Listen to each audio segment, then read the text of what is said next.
Police भरती आणि police होणं हे कितीतरी मुलांचं आज या महाराष्ट्रामध्ये स्वप्न आहे। लाखो मुलं आज हे स्वप्न उराशी बाळगून जगतायत। शेतकरी बापानं घरी कर्ज काढलेलं असतं छोट्याशा जमिनीवरती आणि त्याच्यावरतीच तो मुलगा कुठेतरी कष्ट करत असतो पुण्यात येऊन। खरं तर 2-3 वर्ष सतत अभ्यास करायचा, 2-3 वर्ष सतत ग्राउंड करायचं आणि तरी सुद्धा आज त्यांच्यावर अशी वेळ आहे ना, मीरा भाईंदर वसई विरार पोलीस आयुक्तालयाची भरती सुरू आहे। लाखो मुलं या महाराष्ट्राच्या कानाकोपऱ्यातून तिथं जात आहेत आणि ग्राउंडसाठी जेव्हा ती जात आहेत ना, रात्रभर त्या पोरांवरती बाहेर झोपण्याची वेळ येते।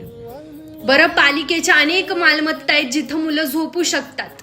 मला सरकारला एक प्रश्न विचारायचा आहे की का त्या मुलांना तुम्ही झोपण्यासाठी जागा देऊ शकत नाही हो? राहण्यासाठी नका देऊ, पण किमान त्यांच्या झोपण्याची तरी व्यवस्था करा, किमान त्यांच्या एक वेळच्या जेवण